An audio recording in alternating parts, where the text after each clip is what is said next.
நம் ஆண்டவர் இயேசு கிறிஸ்துவின் நாமத்தினால் மகிழ்ச்சியும் சமாதானமும் நம் அனைவரோடும் இருப்பதாக. செப்பனியா 3:14, 15 மற்றும் 17 முடிய. மகளே சீயோன், மகிழ்ச்சியால் ஆர்ப்பரி, இஸ்ரேலே ஆரவாரம் செய்.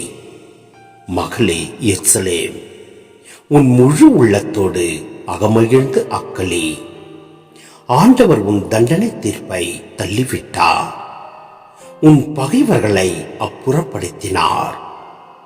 இஸ்ரேலின் அரசராகிய ஆண்டவர் உன் நடுவில் இருக்கின்றார். நீ இனி எந்த தீங்கிற்கும் அஞ்ச மாட்டாய். உன் கடவுளாகிய ஆண்டவர் உன் நடுவில் இருக்கின்றார். அவர் மாவீரர், மீட்பளிப்பவர்.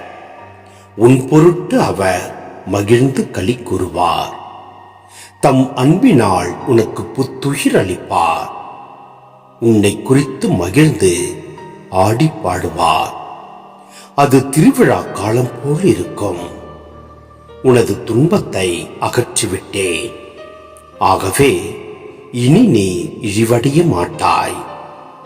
இதோ உன்னை ஒடுக்கியவர்களை அந்நாளில் நான் தண்டிப்பேன். கால் ஊனமுற்றவர்களை காப்பாற்றுவேன். ஒதுக்கப்பட்டவர்களை ஒன்று சேர்ப்பேன். அவமானமுற்ற அவர்களை உலகெங்கும் பெயரும் புகழும் பெற செய்வேன்.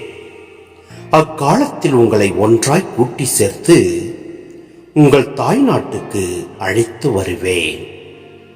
ஆம், உங்கள் கண் முன்பாகவே உங்களை முன்னைய நன்னிலைக்கு உயர்த்தி உலகின் எல்லா மக்களிடையேயும் நீங்கள் பெயரும் புகழும் பெறுமாறு செய்வேன் என்கிறார் ஆண்டவர்.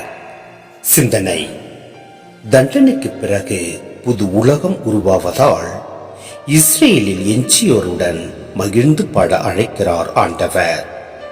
அழிவுகளோடு தம் இறை வாக்குகளை தொடங்கிய செப்பனியா நம்பிக்கையோடும் மகிழ்ச்சியோடும் தம் நூலை நிறைவு செய்கிறார். உங்கள் கண் முன்பே என்பதற்கு ஆண்டவரின் வாக்குறுதிகள் எல்லாம் இறை வாக்கினர் செப்பனியா காலத்திலே நிறைவுறும் என்பது பொருள் அன்று. மாறாக உறுதியாக ஒரு புது உலகம் ஆண்டவரால் உருவாகும் என்பதே பொருள். ஆம், நம் ஆண்டவர் நம் நடுவில் இருக்கின்றார். அவர் மாவீரர், மீட்பளிப்பவர்.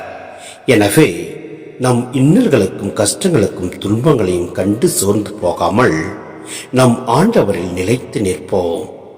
அவர் நம்மை விடுவிப்பார், ஆசீர்வதிப்பார். ஆமென்.